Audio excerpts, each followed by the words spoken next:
Hello दोस्तों, आज मैं आपके सामने एक नया वीडियो लेके आया हूं और जिसका शीर्षक है philosophy of the Indian constitution. भारतीय संविधान का दर्शन मतलब विजन।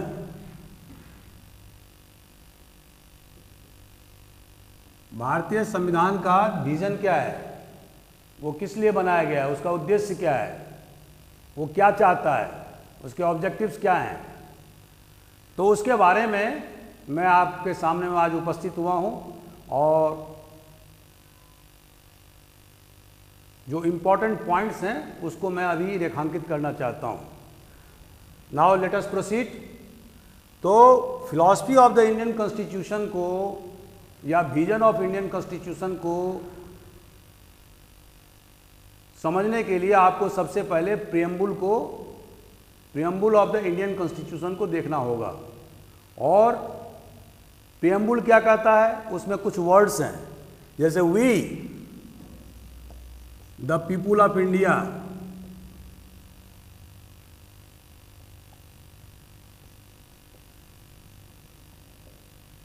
इसका मतलब है कि ये जो संविधान जो बनाया गया है वो हिंदुस्तान के आम नागरिक के द्वारा बनाया गया है, वी द पीपुल। और लास्ट में है to adopt, enact and give to our self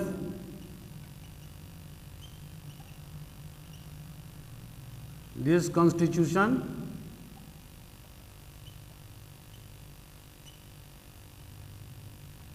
on 26 नवंबर 1949। तो जैसा कि दोस्तों आप जानते हैं कि जो हमारे देश में जो संविधान का जो मूल स्रोत है, जो power emanates from the people, और जो संविधान सभा में जो सदस्य चुने गए थे वो जनता के प्रतिनिधि थे और उनके द्वारा 2 साल 11 महीना के अथक प्रयास के बाद में संविधान बनकर तैयार हुआ 26 नवंबर 1949 को, और इसको लॉयर्स डे भी कहते हैं। और इसके बाद में 26 जनवरी 1950 को संविधान लागू हुआ।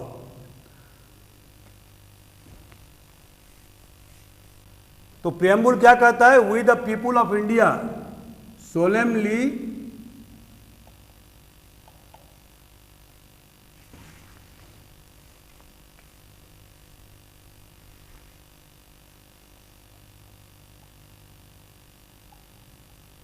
resolved to constitute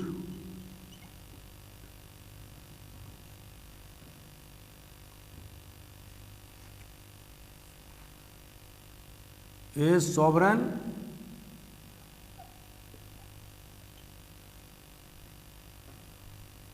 socialist secular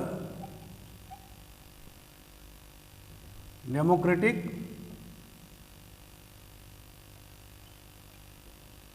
Republic.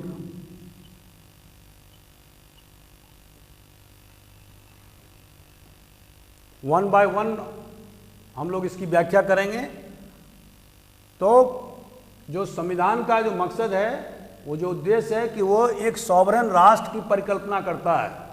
अब सॉवरेन, सोशलिस्ट, सेकुलर, डेमोक्रेटिक और रिपब्लिक राष्ट्र की परिकल्पना करता है। तो सॉवरेन का मतलब क्या होता है? सॉवरेन का मतलब ये होता है सार्वभौम। इसका मतलब ये होता है कि जो हिंदुस्तान की सरकार है वो इंटरनली और एक्सटर्नली, मतलब आंतरिक और बाह्य रूप बाह्य रूप से वो स्वतंत्र है, माना उस पर किसी प्रकार का कोई अंकुश नहीं है।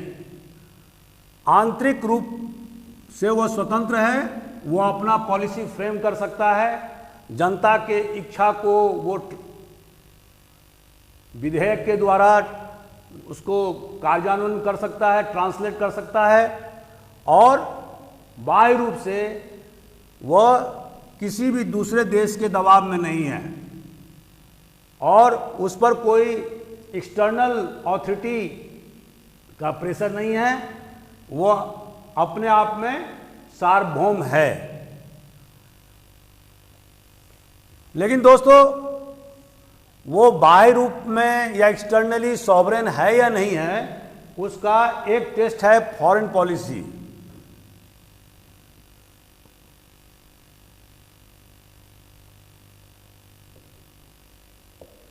कोई देश एक्सटर्नली कितना स्वतंत्र है, उसका लिटमस टेस्ट है फॉरेन पॉलिसी। हालांकि थ्योरेटिकली हर एक देश ये कहेंगे कि वो सार्वभौम है, सॉवरेन है, इंटरनली और एक्सटर्नली दोनों तरफ से हैं, लेकिन जो फॉरेन पॉलिसी उस देश का होता है वही उसका लिटमस टेस्ट है कि वह बाह्य रूप से वो कितना सार्वभौम है, कितना सॉवरेन है। बहुत ही ताकतवर देश हुआ करते थे, लेकिन अब बदली हुई परिस्थिति में कैपिटलिस्ट वर्ल्ड का नेतृत्व यूएसए के हाथ में चला गया और दूसरा ब्लॉक था जिसका कि मुखिया सोवियत यूनियन हुआ, जिसके साथ करीब 15-20 कंट्री जिसमें कम्युनिस्टों का शासन हो गया था, और खास करके पूर्वी यूरोप का कंट्री। तो दोस्तों, हिंदुस्तान की सरकार ने निर्णय किया कि उन्हें ना तो फर्स्ट ब्लॉक में जाना है और ना सेकंड ब्लॉक में जाना है, उनके साथ किसी प्रकार की कोई संधि नहीं करना है। और यह जो पीरियड था वो कोल्ड वार का पीरियड था।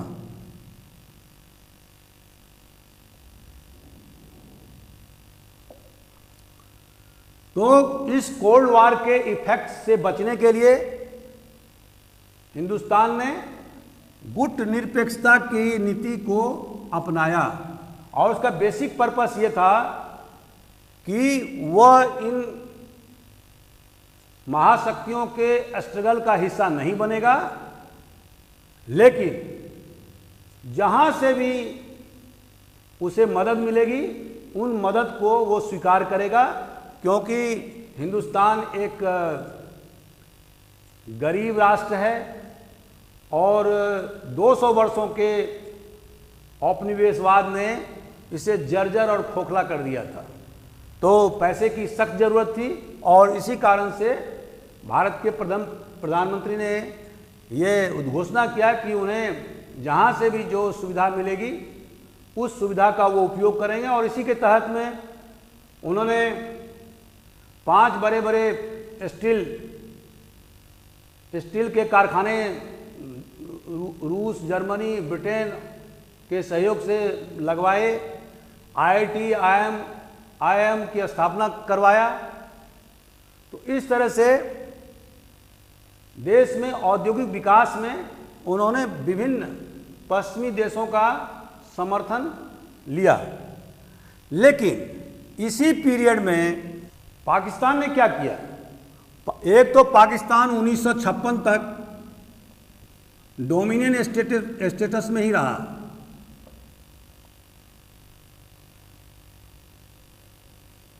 माने डोमिनियन स्टेटस मतलब ब्रिटेन की महारानी ही हेड ऑफ द स्टेट रही, क्योंकि इनका संविधान बनकर तैयार नहीं हुआ था।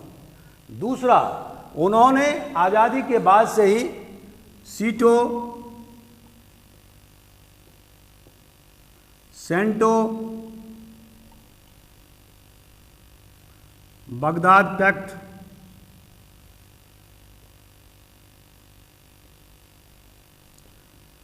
ये तीनों जो इंटरनेशनल ट्रीटीज थी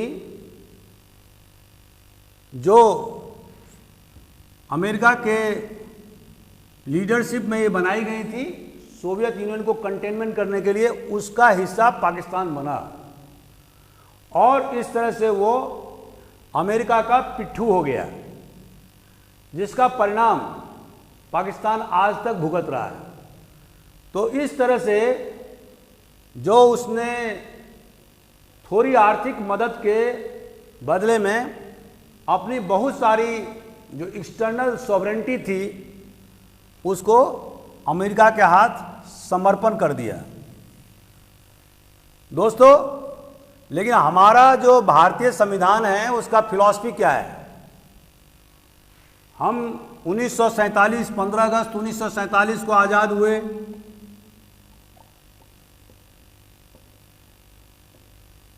दोस्तों, जैसा कि आप जानते हैं कि 1946 में ही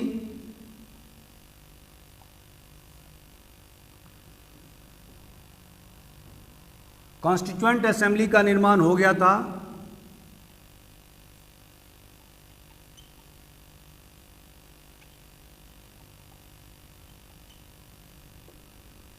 और कॉन्स्टिट्यूएंट असेंबली के द्वारा अथक प्रयास करने के बाद में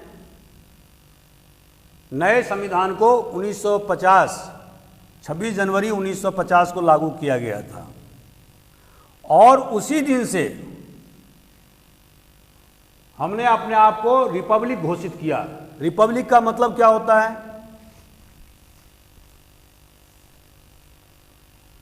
कि हमारा जो हेड ऑफ द स्टेट होगा वो कोई हेरिडिटरी राजा नहीं होगा, किंग नहीं होगा, बल्कि वह जनता के द्वारा चुना जाएगा। तो इसी के तहत में आप देखते हैं कि हमारा संविधान ये कहता है कि जो एग्जीक्यूटिव का हेड होता है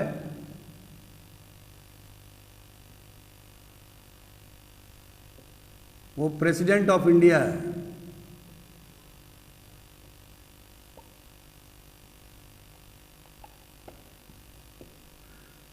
जिसको निर्वाचित किया जाता है वो कोई सेलेक्टेड नहीं होता है, बल्कि he is elected president bye indirect method.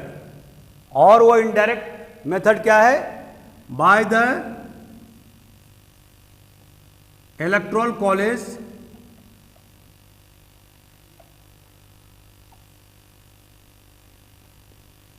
Consisting of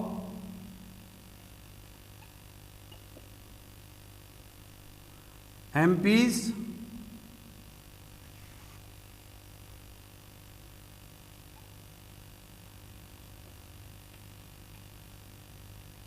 and elected MLAs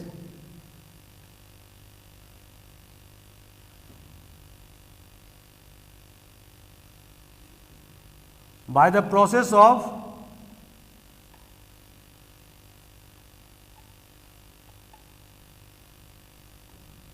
proportional representation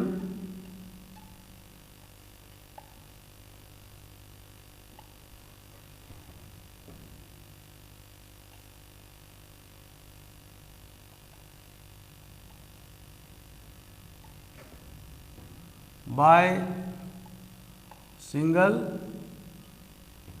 transferable vote।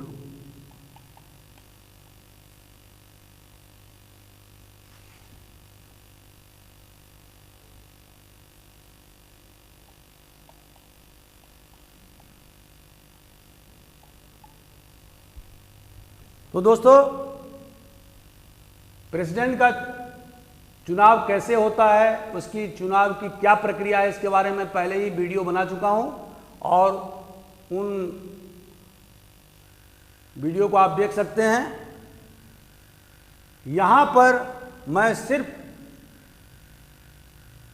इतना ही कहना चाहता हूं कि हमारा जो हेड ऑफ द स्टेट है वो इलेक्टेड है, like the president of America. Monarchy की तरह या राजा की तरह हमारे यहाँ कोई हेरिडिटरी मोनार्की नहीं है। हमारा जो हेड ऑफ द स्टेट है वह एक चुना हुआ प्रतिनिधि है जिसमें जनता की सहभागिता है। और इसे कहते हैं रिपब्लिक।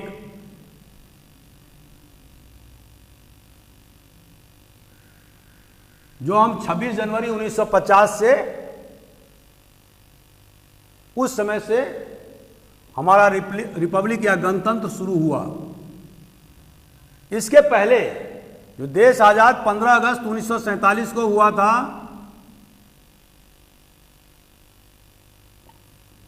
और उस समय ब्रिटिश पार्लियामेंट ने हमें डोमिनियन स्टेटस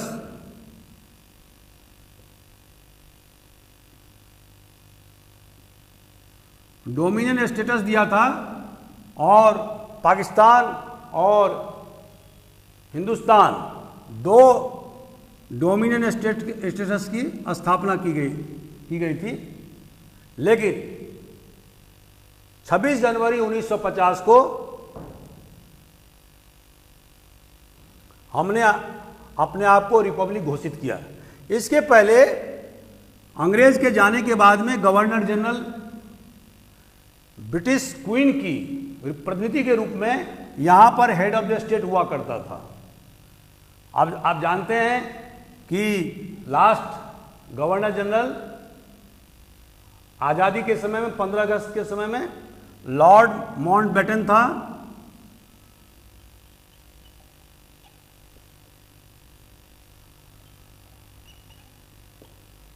और इसके बाद में चक्रवर्ती राजगोपालाचारी,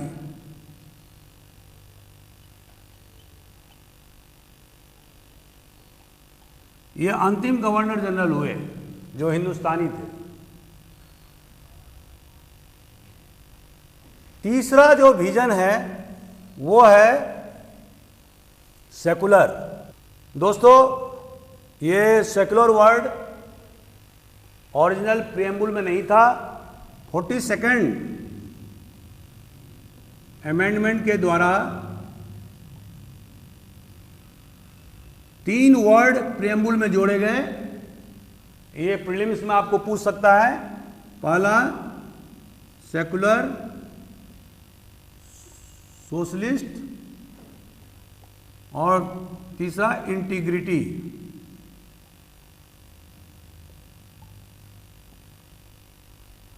सेकुलर का मतलब क्या होता है? सेकुलर का मतलब यह होता है कि स्टेट का कोई अपना रिलीजन नहीं होगा। There will be no religion of state.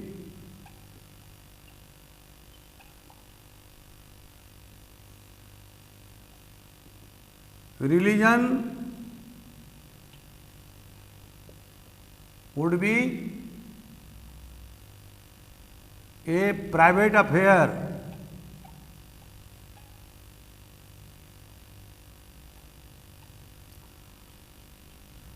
तीसरा इसका माने होता है कि there would B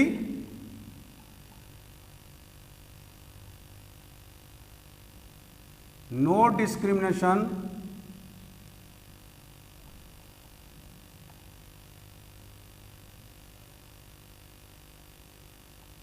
on the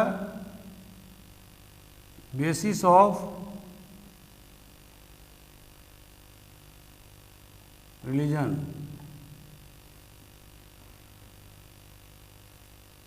दोस्तों, ये सेकुलर, जिसको कि हिंदी में पंथ निरपेक्ष भी कहते हैं, हिंदुस्तान के संविधान का एक बेसिक फीचर है, और इसको एडॉप्ट करना उस जमाने के हिसाब से बहुत बड़ी बात थी। जैसा कि आप दोस्तों जानते हैं कि पार्टीशन का दौर था। 2 नेशन थ्योरी के आधार पर पाकिस्तान जिन्ना के नेतृत्व में अलग हो चुका था। अभी हमारे कॉन्स्टिट्यूएंट असेंबली में संविधान निर्माण की प्रक्रिया चली रही थी, और ऐसी स्थिति में कॉन्स्टिट्यूशन को सेकुलर बनाना एक बहुत बड़ी बात थी। क्योंकि अगर आप देखेंगे, अगर आप पश्चिम की तरफ जाएं तो हिंदुस्तान के बाद में एक इजराइल कंट्री मिलेगा जो सेकुलर पॉलिटी को मानता है। और इधर अगर आप ईस्ट की तरफ जाएं तो सिंगापुर सेकुलर पॉलिटी को मानता है। तो आप समझ सकते हैं कि इसका क्या माने है कि जब पार्टीशन हो गया हो, जब टू नेशन थ्योरी को मान्यता मिल गई हो और देश का 1/3 हिस्सा अलग हो गया हो धर्म के आधार पर, ऐसी परिस्थिति में सेकुलर प्रिंसिपल को अपनाना बहुत बड़ी बात थी। और आज भी हम इस सिद्धांत को अक्षरशः पालन कर रहे हैं। हमारा पार्लियामेंट, हमारी सरकार, हमारी जुडिशरी इस पर किसी भी प्रकार का कोई कंप्रोमाइज अभी तक नहीं की है। और जो बेसिक चीज है, सेकुलर का मतलब यह नहीं होता है कि हम अधार्मिक हो गए या इररिलीजियस हो गए। हमने जो सेकुलरवाद का जो व्याख्या विश्व के सामने में प्रस्तुत किया है वो है सर्वधर्म समभाव।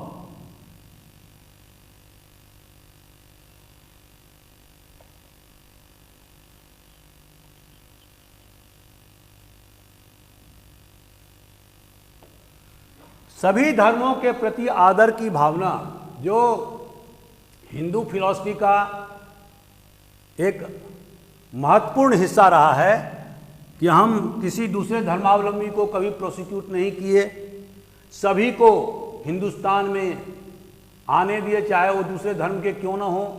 हमने चाइना और जापान की तरह अपना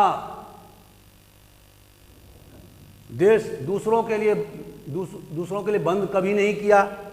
हमने यहाँ पारसी को भी आने दिया, क्रिश्चियंस, मुस्लिम्स, सभी धर्मावलंबी हिंदुस्तान में हमेशा आते रहे हैं। तो हमारा जो सिद्धांत रहा है वो है सर्वधर्म समभाव का, और हमारा जो भारतीय संविधान है वो इसी को रिफ्लेक्ट करता है।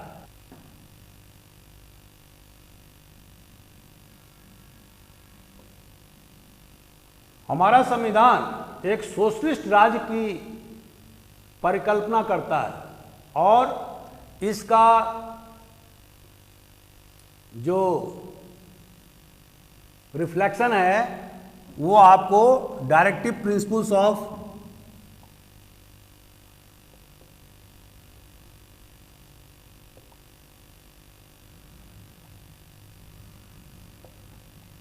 State policy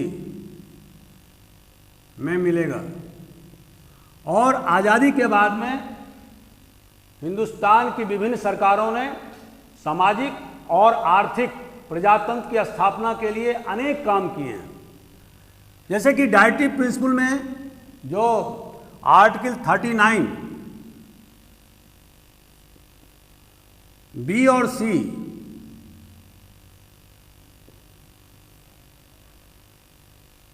concentration of wealth को मिनिमाइज करने की बात करता है।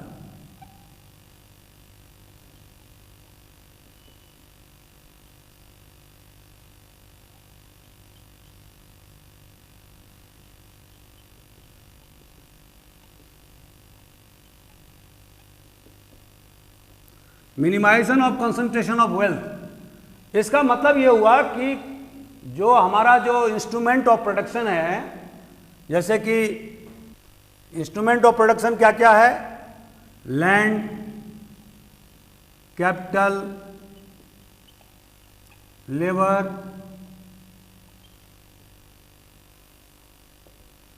ये महत्वपूर्ण इंस्ट्रूमेंट ऑफ प्रोडक्शन है।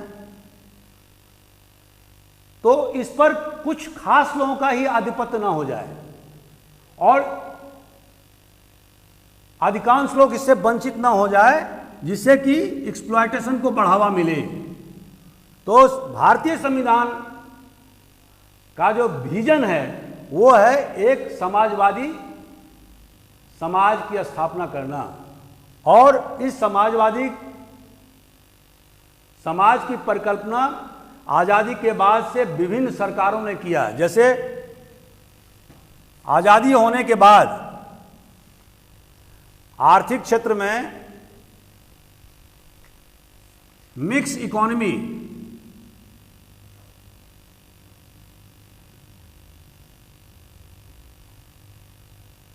लागू किया गया, जिसमें कि पब्लिक सेक्टर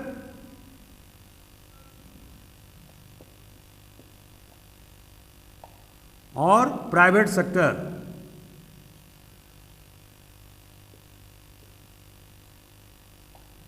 दोनों एग्जिस्ट करेंगे।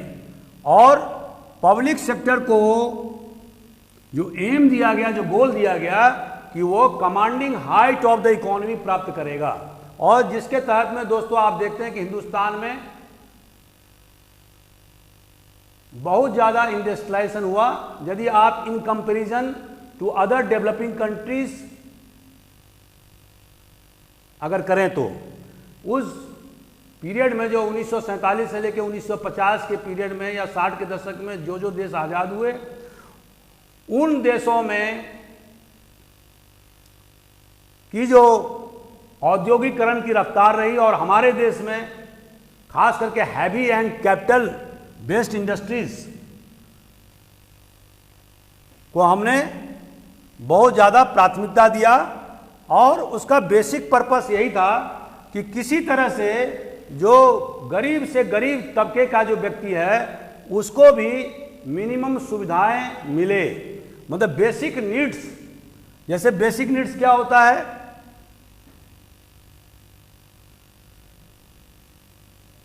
Good source of livelihood, a good house,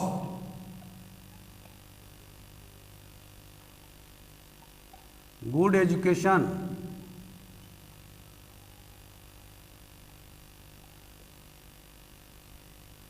तो संविधान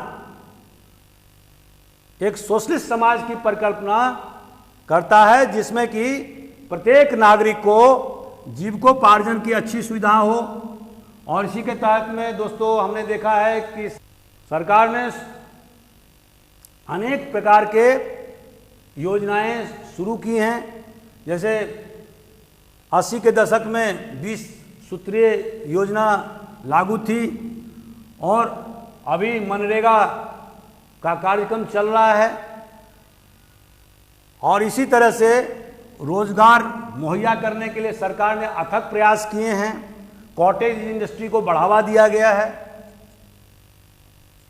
गांव-गांव में स्कूल खोले हैं और प्राथमिक शिक्षा को फ्री कर दिया गया है। पक्के मकान बना करके सरकार के द्वारा जनता को दी जा रही है जो गरीब तबके के लोग हैं। तो इस तरह से उनकी जो स्टैंडर्ड ऑफ लिविंग है, जो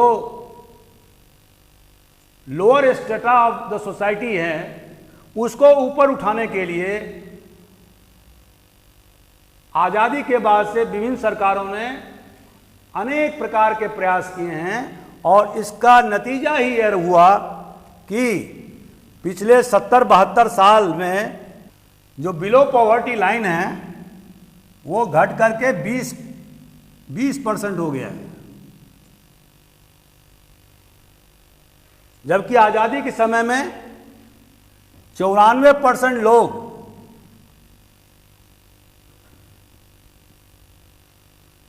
के पास में अच्छा मकान नहीं था, खाने पीने का साधन नहीं था, रोजगार के साधन नहीं थे, बार बार अकाल पड़ते थे। हम अनाज के मामले में निर्भर नहीं थे, आत्मनिर्भर नहीं थे और अमेरिका से हम गेहूं मंगाते थे। इन सब समस्याओं से हमने निजात पा लिया और हम अनाज के मामले में, खाद्यान्न के मामले में आत्मनिर्भर हो गए हैं। दूध के प्रोडक्शन में पूरे वर्ल्ड में हमारा दूसरा स्थान है।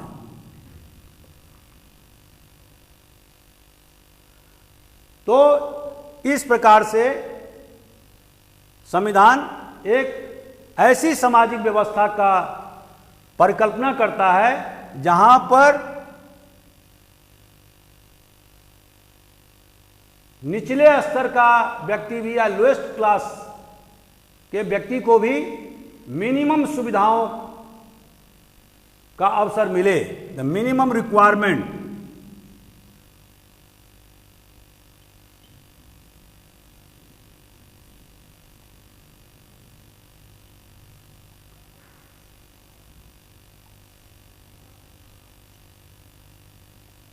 Fulfilment of minimum requirement. और इस दिशा में हम आगे बढ़ते जा रहे हैं। चौथा है democratic.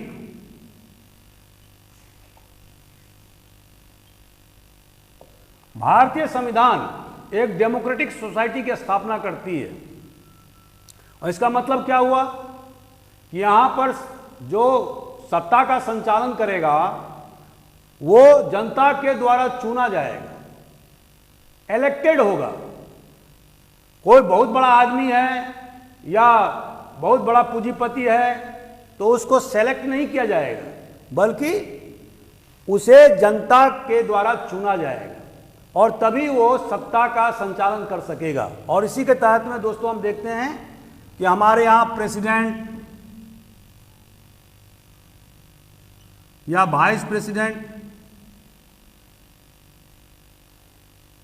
MPs, MLAs, ministers,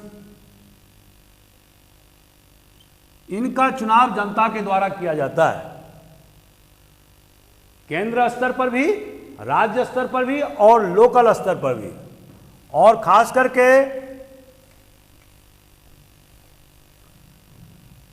73rd and 74th constitutional amendment के द्वारा नगर निगम, जिसको कॉरपोरेशन कहते हैं,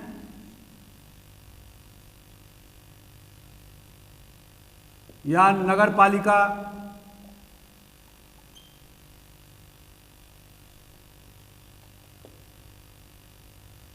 या जिला पंचायत,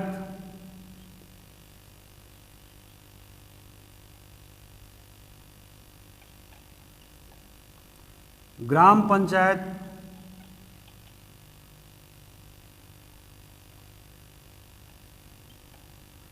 इन जो लोकल बॉडीज हैं इनको अधिक से अधिक अधिकार देने का प्रयास किया गया है, उन्हें फिनेंशियली वायबल बनाने का प्रयास किया गया है इन संवैधानिक संशोधन के द्वारा। तो इस तरह से दोस्तों हमारे यहाँ त्रिस्तरीय मतलब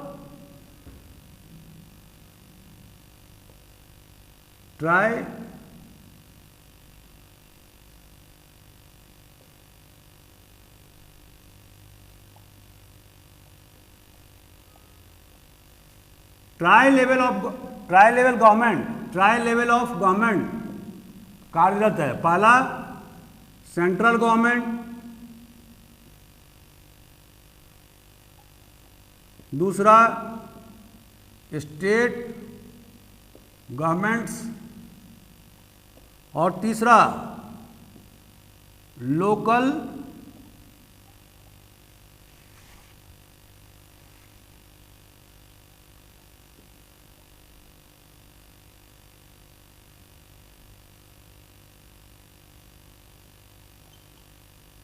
लोकल बॉडीज गवर्नमेंट, जिसमें कि जिला पंचायत, नगर निगम, ग्राम पंचायत, नगर पालिका, ये सारे चुने हुए प्रतिनिधि के द्वारा लोकल स्तर पर प्रशासन किए जाते हैं।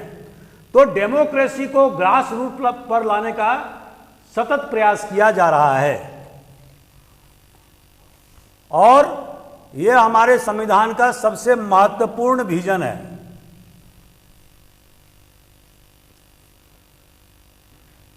इसके बाद दोस्तों जस्टिस, जैसा कि हमने देखा है प्रियम्बुल में, प्रकथन में, न्याय व्यवस्था, संविधान का जोर जस्टिस पर है। जस्टिस का के तीन भाग हैं, पॉलिटिकल, सोशल और तीसरा इकोनॉमिक। मतलब राजनीतिक न्याय का मतलब क्या होता है कि जहां पर पॉलिटिकली किसी के साथ में भेदभाव नहीं हो। तो आप देखते हैं कि हिंदुस्तान में आज़ादी के बाद से हर व्यक्ति को, चाहे वो छोटा हो, चाहे बड़ा हो, चाहे कुलीन हो या लोअर क्लास का आदमी हो, चाहे वो ब्राह्मण हो, चाहे वो शेड्यूल कास्ट हो, सबको एक एक वोट देने का अधिकार है और सभी को योग्यता के आधार पर पद प्राप्त करने का अधिकार है, सभी को निर्वाचित होने का अधिकार है। किसी भी व्यक्ति को धर्म, religion, caste, sex, place of birth,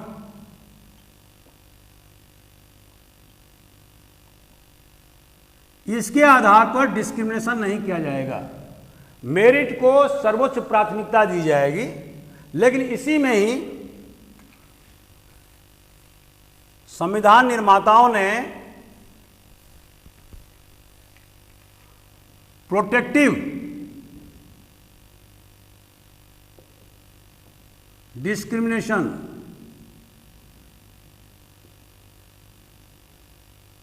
का भी प्रावधान रखा है। इसके तहत में जो गरीब तबके के लोग रहे हैं, जैसे शेड्यूल कास्ट, शेड्यूल ट्राइब या बैकवर्ड क्लासेस, SC, ST या बैकवर्ड क्लासेस,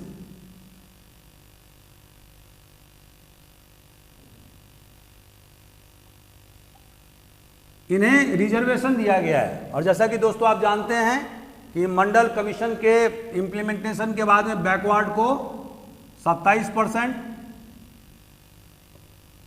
शेड्यूल कास्ट को 15% और ST को 7.5% ये रिजर्वेशन दिया गया है, आरक्षण दिया गया है। क्योंकि हिस्टोरिकली ये कम्युनिटी सैकड़ों वर्षों से सताए हुए कौम है और सोशल और इकोनॉमिक डिस्पैरिटीज के या इनइक्वालिटीज के शिकार रहे हैं। तो इसीलिए भारतीय संविधान के निर्माताओं ने इन्हें विशेष दर्जा देते हुए इनके लिए रिजर्वेशन का प्रावधान इलेक्शन में भी किया। इलेक्शन ऑफ MPs खास करके SC ST के लिए एंड MLAs, और दूसरा फॉर द पोस्ट ऑफ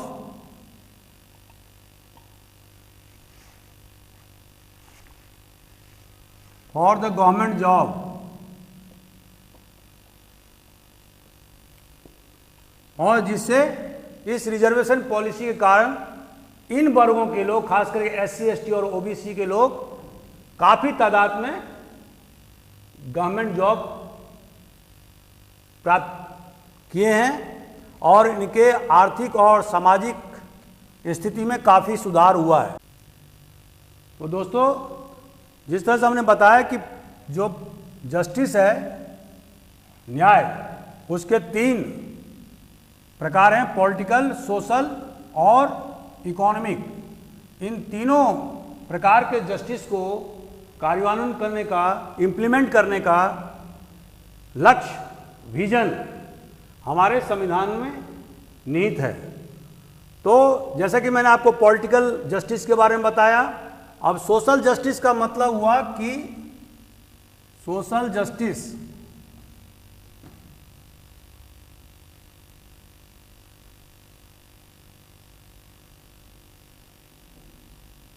मतलब हुआ नो डिस्क्रिमिनेशन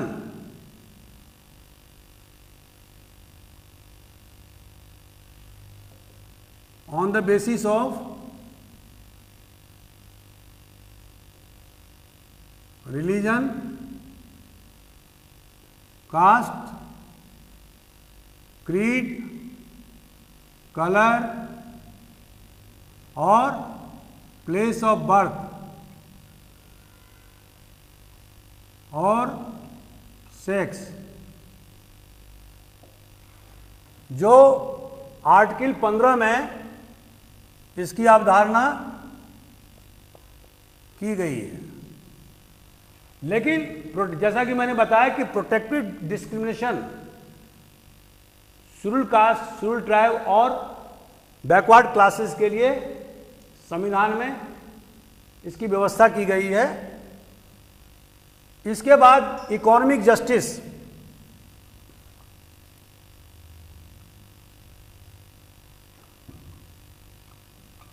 इसके बारे में बता चुका हूं और इसका बेसिक पर्पस ये है कि ऐसा आर्थिक व्यवस्था सरकार के द्वारा की जाएगी जिसमें कि मिनिमम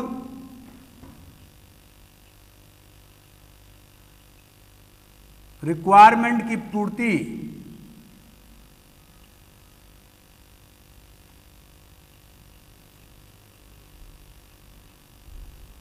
हर एक व्यक्ति के द्वारा या हर एक व्यक्ति को संभव हो सके। तो इस कारण से विभिन्न सरकारों ने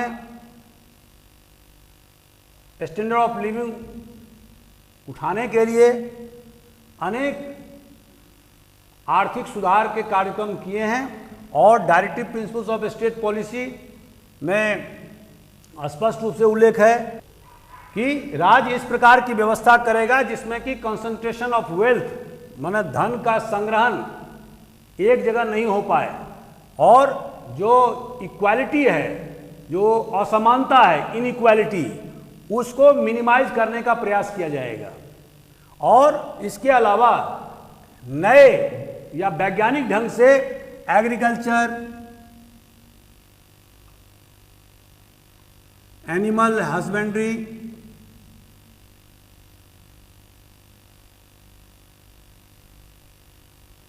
को बढ़ावा दिया जाएगा। इसके अतिरिक्त कॉटेज इंडस्ट्री को बढ़ावा दिया जाएगा और इसी के तहत में सरकार ने ग्रामोद्योग संघ और सिल्क बोर्ड आदि की स्थापना किया है, जहां पर कि हजारों लोग काम करते हैं और इससे एम्प्लॉयमेंट का जनरेशन भी होता है। एग्रीकल्चर में सुधार करने के कारण हिंदुस्तान में 70 के दशक में ग्रीन रिवॉल्यूशन हुआ। पहले व्हीट में हुआ था, व्हीट प्रोडक्शन में, खास करके पंजाब, हरियाणा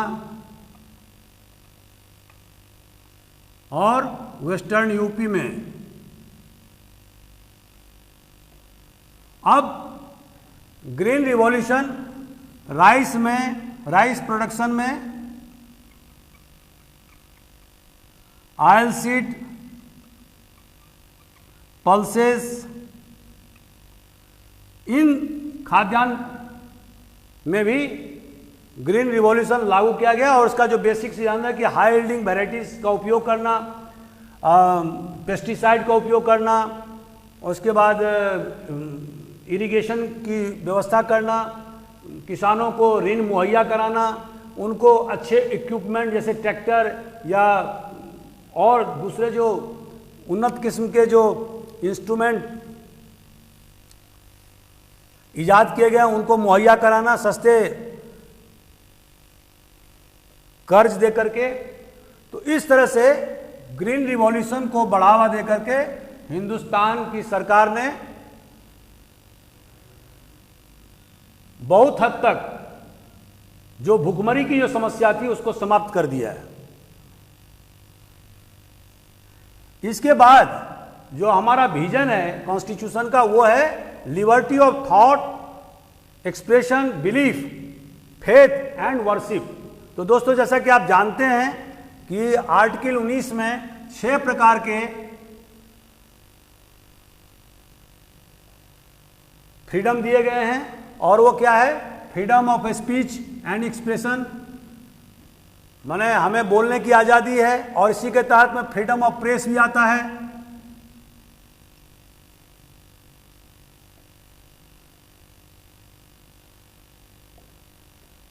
और हम शांतिपूर्ण ढंग से एक जगह इकट्ठा हो सकते हैं, लेकिन बिना आर्म्स के।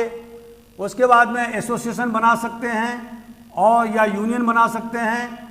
हिंदुस्तान में कहीं भी हम फ्रीली घूम सकते हैं।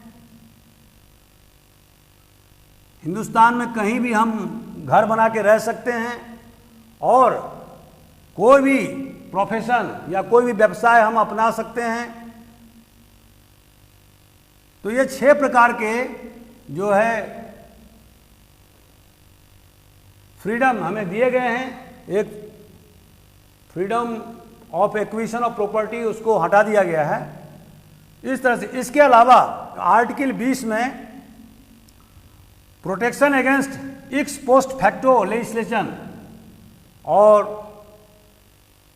जो इसका मतलब है कि अगर कोई कानून बाद में बनता है, खास करके क्रिमिनल लॉज, तो वो लागू नहीं होगा यदि वो घटना पहले हुई हो। तो खास करके क्रिमिनल लॉ में लागू होता है, और इससे हमें प्रोटेक्शन मिला है। जैसे मान लीजिए कोई 2018 में किसी ने मर्डर किया और उसके लिए 12 साल का सजा का प्रावधान है, और 2020 में सरकार ने कानून बनाया कि नहीं, अब जो मर्डर का जो पनिशमेंट होगा वो 25 साल होगा। तो जो 2018 में जो घटना हुई थी उस पर ये लागू नहीं होगा, मतलब 2020 के बाद जो घटना हुई उस पर लागू होगा। और इसके बाद डबल जेओपार्डी, माने एक ही अपराध के लिए 2 बार सजा नहीं दी जा सकती है। ये भी संविधान व्यवस्था करता है, खास करके आर्टिकल 20 के तहत में। और स्वयं को गवाही के लिए मजबूर नहीं किया जा सकता है, तो प्रोटेक्शन अगेंस्ट सेल्फ इंक्रिमिनेशन। और इसके अलावा आर्टिकल 22 के तहत में आर्बिट्रेरी अरेस्ट के लिए भी हमें प्रोटेक्शन मिला हुआ है, सुरक्षा मिला हुआ है। जैसे कि अगर किसी व्यक्ति को आप अरेस्ट करते हैं या पुलिस अरेस्ट करती है, तो 24 घंटे के अंदर में उसे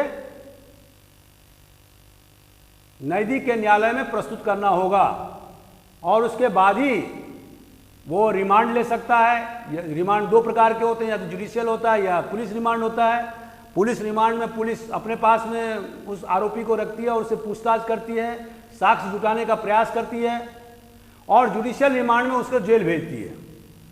तो इसके बारे में डिटेल व्याख्या हमने पहले के वीडियो में फंडामेंटल राइट्स शीर्षक से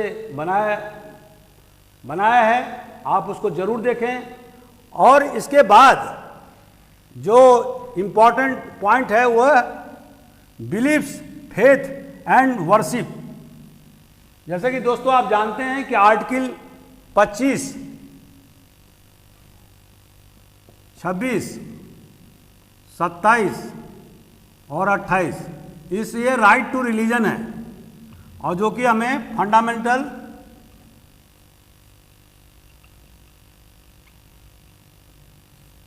राइट्स के अंदर में मिला हुआ है।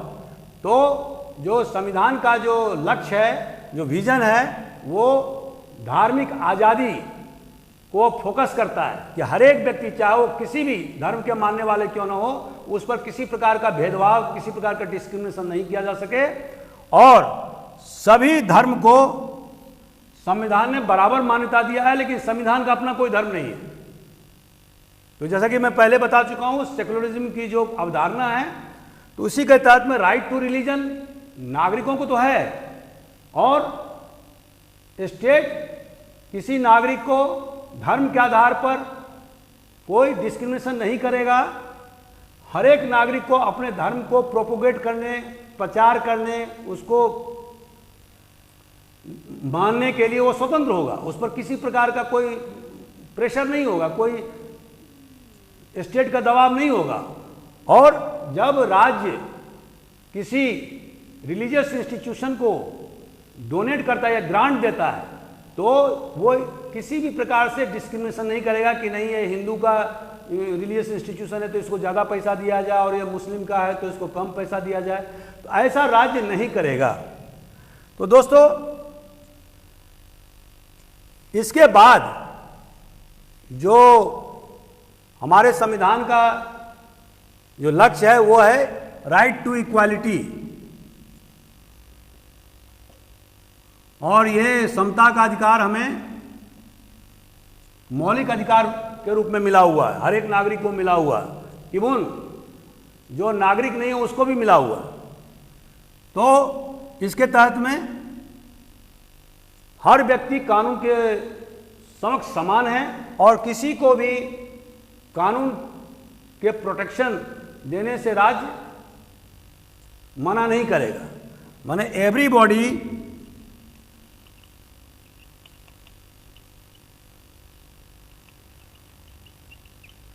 equal before law and state will not deny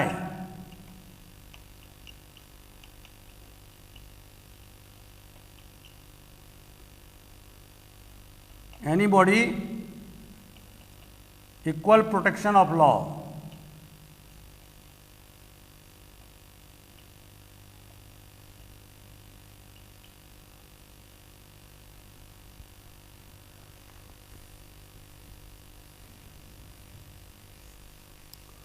और ये जो राइट टू इक्वालिटी है वो संविधान के आर्टिकल 14, 15, 16, 17, 18 इसमें वर्णित है, जिसके तहत में किसी प्रकार की अनटचेबिलिटी करना या उसको मानना गैर कानूनी करार दिया गया है। और इसी के तहत में गवर्नमेंट ऑफ इंडिया ने सिविल प्रोटेक्शन एक्ट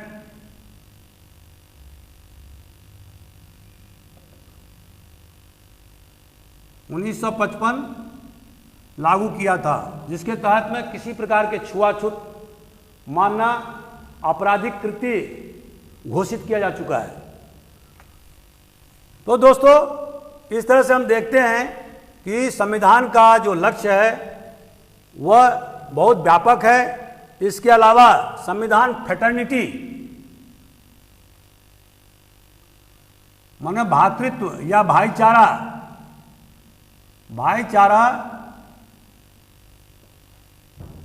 की अवधारणा करता है। इसके तहत में एक नागरिक और दूसरे नागरिक के बीच में किसी प्रकार का कोई वैमनस्यता ना रहे, क्योंकि हमारे यहाँ जातिवादी व्यवस्था रही है हजारों साल से। तो संविधान का ये मंतव्य है कि आदमी आदमी में फर्क ना हो, चाहे वो किसी भी गोत्र का हो, वंश का हो, धर्म का हो, कुल का हो, हर व्यक्ति हिंदुस्तान का नागरिक है और वो बहुत ही महत्वपूर्ण व्यक्ति है। उसकी जो डिग्निटी है, उसकी प्रतिष्ठा पर किसी प्रकार की आंच नहीं आए और दूसरे व्यक्ति को इस प्रकार का कोई भी व्यवहार नहीं करना चाहिए जिससे कि उस व्यक्ति का प्रतिष्ठा पर आंच आए। तो वो डिग्निटी और फ्रेटर्निटी की बात करता है।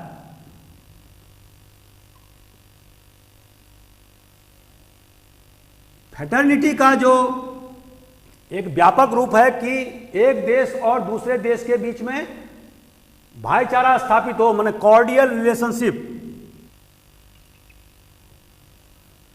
सौहार्द का वातावरण हो और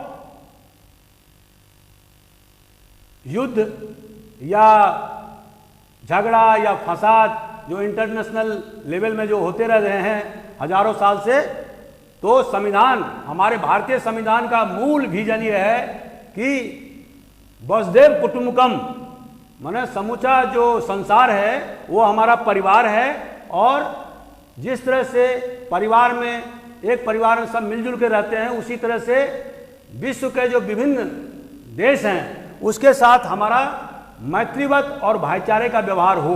और इसलिए दोस्तों आप देखते हैं कि आज़ादी के बाद हिंदुस्तान की सरकार ने हमेशा पीसफुल कोएग्जिस्टेंस फॉरेन पॉलिसी को अडॉप्ट किया है। कोएग्जिस्टेंस मतलब सह अस्तित्व। इसका मतलब हुआ कि भले ही दूसरे देश में दूसरी प्रकार की व्यवस्था हो, लेकिन हम फिर भी उनके साथ में पीसफुली रह सकते हैं और विचारों का आदान प्रदान कर सकते हैं, ट्रेड एंड कॉमर्स को बढ़ावा दे सकते हैं,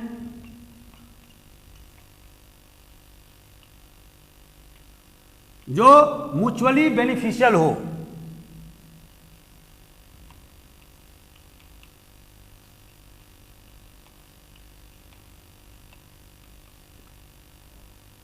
तो हमारा संविधान किसी प्रकार के इंटरवेंशन जो अमेरिका के द्वारा 1945 के बाद विभिन्न देशों में इंटरवेंशन पॉलिसी के तहत में उस देश को तख्ता पलटने का काम किया जाता रहा है, तो हमारे देश का जो फॉरेन पॉलिसी है वो किसी प्रकार के इंटरवेंशन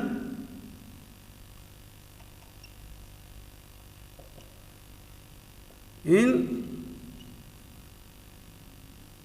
फॉरेन कंट्रीज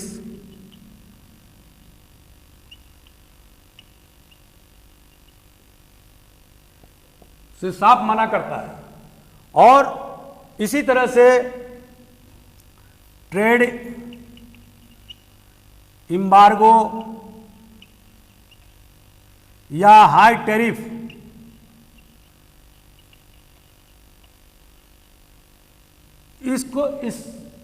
इसके भी खिलाफ है हमारा संविधान। क्यों? कि हमारा संविधान यह चाहता है कि हम तो उन्नति के पथ पर बढ़ें और साथ साथ हमारा पड़ोसी या दूसरे देश जिससे हमारे ताल्लुकात हैं वो भी आर्थिक रूप से और सामाजिक रूप से उन्नति के पथ पर अग्रसर हों। तो दोस्तों, हमने जो संविधान का जो विजन है, जो संविधान का फिलॉसफी है हमारे भारतीय संविधान का, उसके बारे में काफ़ी व्यापक रूप से उसकी व्याख्या किया है। मुझे उम्मीद है कि आपको ये वीडियो अच्छा लगेगा। अगर आपकी कोई सलाह हो तो आप ज़रूर हमें सूचित करिए। आगामी वीडियो में मैं इससे भी बेहतर वीडियो बनाने का प्रयास करूंगा और आपके सजेशंस को उसमें शामिल करूंगा। तो अगर आप इसको लाइक करते हैं तो सब्सक्राइब करिए और दूसरे दोस्तों के साथ शेयर करिए। Thank you very much.